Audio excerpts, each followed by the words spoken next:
In this video, I will run through some of the fields that are used in the request page, which actually comes from the item availability setup. And the reason you want to set them up in here instead of directly on the request page could be if you have administrator that does the setup for other users, because it's maybe too complex to go in here and figure out all the setup. So you can have an administrator, a planning administrator, that does the setup for all the users and make sure that the setup is the same for all users. In here you can set up a default location. You can set up the calculation time. This is used in the apps reverse planning and assign quantity. The action type is used as an action type when you use the reverse planning app, meaning not the graphical inventory profile. And the availability type reflects the app that this setup counts for. So this is the reverse planning setup. If I want to maintain the graphical inventory profile setup, I'll have to select that line, of course, but the fields in here are the same.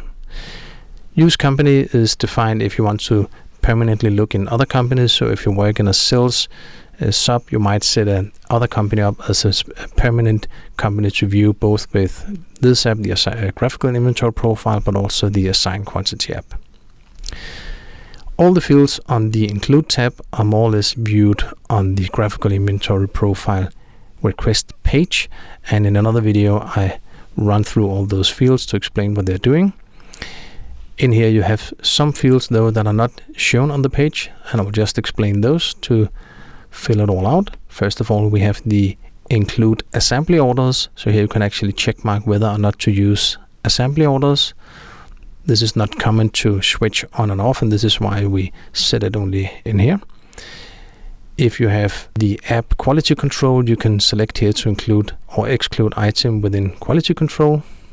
The calculate per location field is used when you use the reverse planning app. So it's a field in the request page for reverse planning. And likewise the calculate per variant and only use SKU. The field do not display messages is used in the assign quantity app if you don't want the pop-up on the sales line to say that it's not available. Then we have the dates tab in here, and on that one we have the default start and end date. If you use reverse planning, for instance, or assign quantity, you also have the lead time factor fields that are in here. The trigger on inventory field is used only in reverse planning. And then you have the field to check mark if you want to display item that expires, and the remaining shelf life percentage. And those are used in all the apps that relates to this base engine. So these are the setup you can do on all the fields relating to graphical inventory profile and some of the correlated field. If you're using the assign quantity app, you should also view the setup in the general setup list, just like this.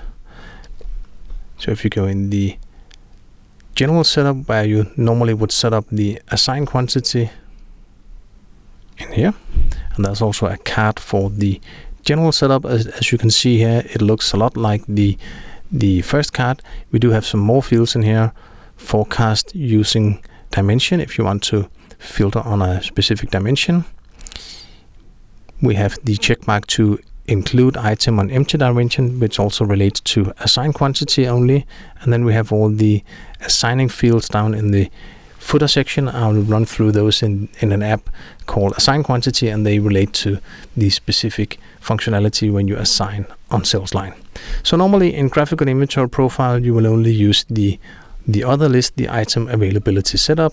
Click the line with graphical inventory profile and enter that card or view it here from the page. And it could be a good idea to make sure that the default or the different users has more or less the same setup.